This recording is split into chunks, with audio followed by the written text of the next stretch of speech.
What's going on, golf fans? It's your boy Gsluke here with our course breakdown for this week's Genesis Scottish Open. Gonna get you guys ready for the Renaissance Club with all the research that you need, including a hole-by-hole breakdown, some of the modeling that I'm using to get to my top plays, and we'll fill in all the cracks to get you guys ready, make you an expert before this week even gets started. So without further ado, let's go ahead and hop on in. But first off, some of those course details. The Renaissance Club is typically a par 71, but for these tour pros, they convert it into a par 70 just to make it a little bit more difficult. And the change is at hole number 7, which is typically a par 5 for members, going to be played as a par 4 this week. And even as a par 70, a little bit atypical as you still have 3 par 5s on the property, which is even after that change, and then also 5 par 3s. So keep that in mind when you look at the scorecard and some of the averages that we have to the right. And because it's overseas in Scotland, it plays a little bit differently than we see at most of these American style venues. But because it's not a true link style golf course, it also isn't quite the kind of challenge that we're going to see at Royal Portrush the next week. So it's a little bit of a hybrid between an American and a European style golf course. That's typically how I handicap this event. So we're not going to be purely looking at the shots gained links aspect. A lot of the PGA Tour stuff like birdie or better percentage, approach play from 175 to 225 is also going to be important around here. And before we go to some of the specific aspects of this golf course, it is typically a lot harder than what we had last year. Last year's scoring average was close to minus 1.3. The second year we played here was only minus 0.21. And the first year it played over 1.4 strokes over par. So a lot of that comes down to the weather, how firm and fast it's going to be playing. We'll get reports from the course throughout the week that'll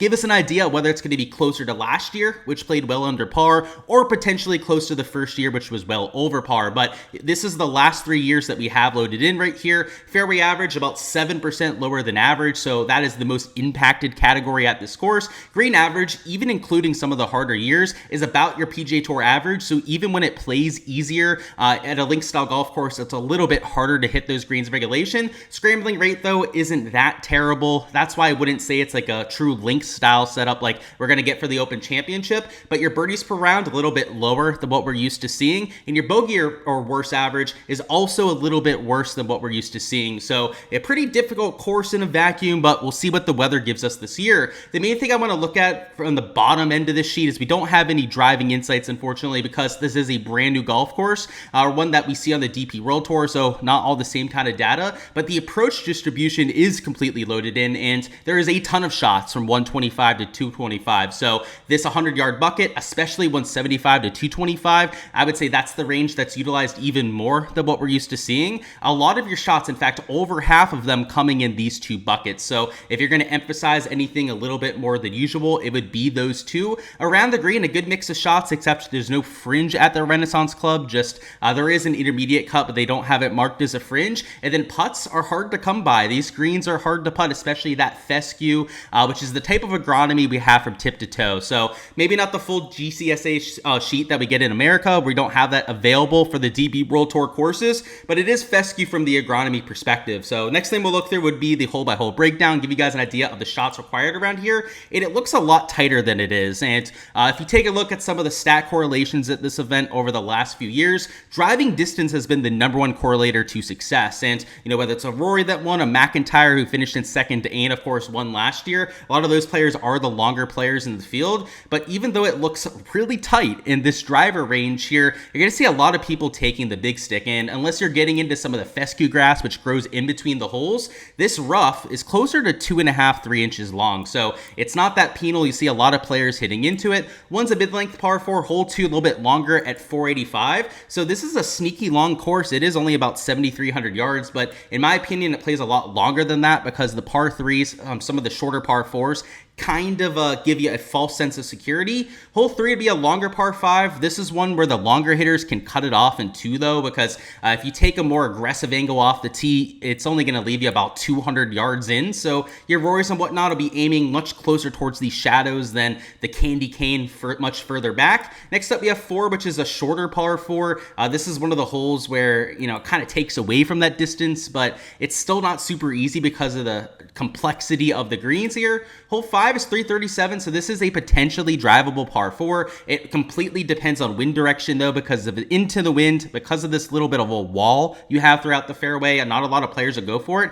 And that is legit an old medieval wall, so that is not like a glitch from this overhead view. There is a random outcropping in the middle of this golf course. 6 is 145, so a short par 3. This is a hole where it also takes away from that distance, but then it gets added on with some of the harder par 4s. Hole 7 is a converted par 4, so they won't be playing it at 557. They are going to move up the tee box to this next tee up, which has it playing closer to 500 yards, but it's still one of the harder holes out there because it is a long par 4 at about 500. Next up, you have 8, which is 450. It's a mid-length par 4. It kind of forces you to hit something less than driver unless you can carry it over that very last bunker because of just how narrow it gets right there. 9 is 217, so a finishing par 3 on the front is not that typical of a PGA Tour course, but like I said, we're overseas and things can be a little bit different there. 10 is 591, so you do get a starting par 5 on the back. It is way downhill for the tee shot, but it's reachable in 2 for a lot of players because of how firm and fast the golf course typically plays.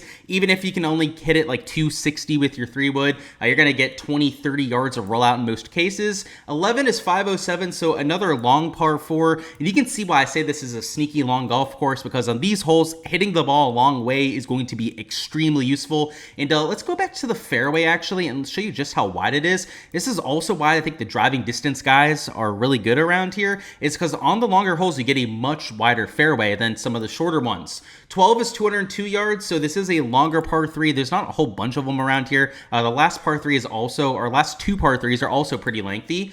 13 is 412, so this is a dogleg from right to left.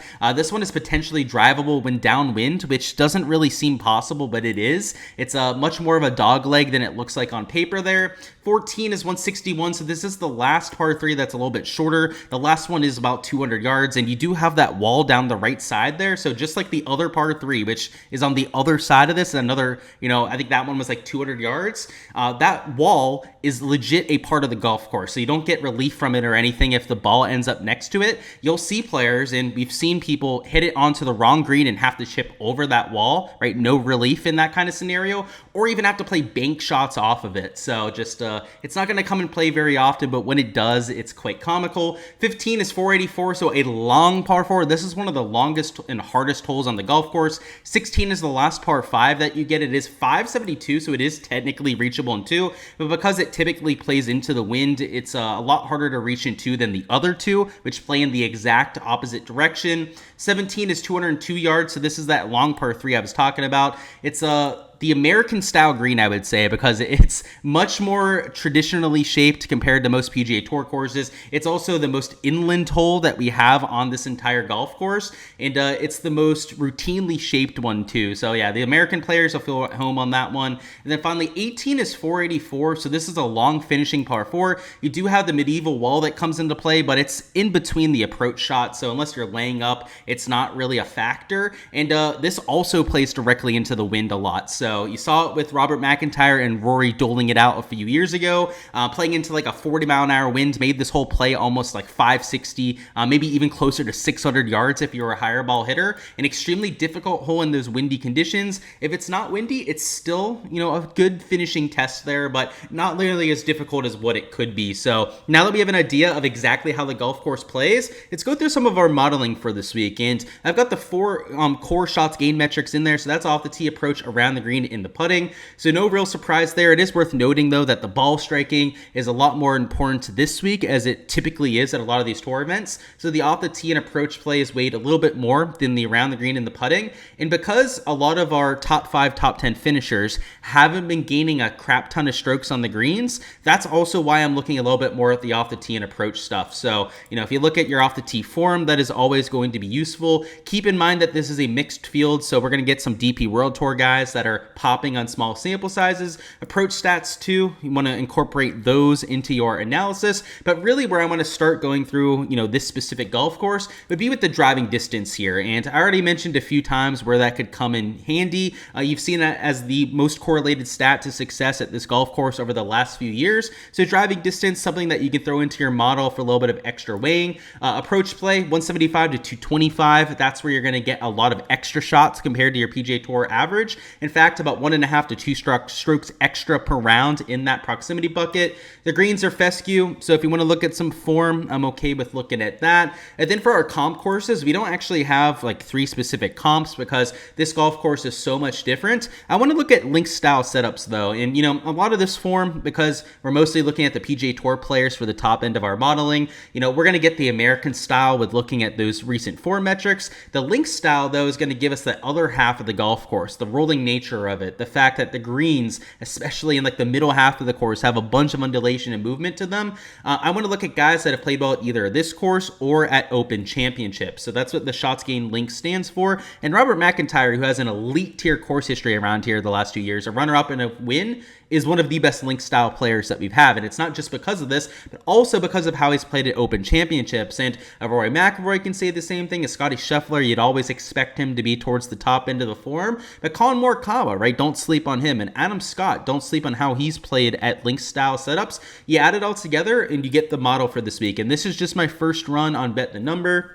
Of course, guys, on my Patreon page, I'm going to have my final modeling posted over there, which will have slightly different shots gained metrics than we have here in Bet the Number. The modeling that I use, the shots gained that I use, do include the DP World Tour shots gained metrics, so it's going to include recent form for those players. The Bet the Number stuff here is only for PGA Tour events, so it's going to look a little bit differently when I run my models. But when we do it here on the Bet the Number side, you can see Scotty's number 1, Rory's number 2, and then number 3 is Robert McIntyre, which, you know, if you asked me ahead of time who my top 3 should be at this golf course, it would be exactly that, right? Scotty's the best player in the world. Rory's the number 2 player, also played really well here. But number 3 should be Robert McIntyre with the kind of course history that he has. So, you know, a little bit of a great to see there, kind of checking our work after the fact to see those top 3. Sam Burns with his form, you know, can't fault the model for grading him out very well. But your Fleetwoods, your Morikawas that play well at link style setups, even a Matt Fitzpatrick with his resurgence of form, nice to see almost cracking into that top 10. So for all my modeling, you guys can check that out on the Patreon page.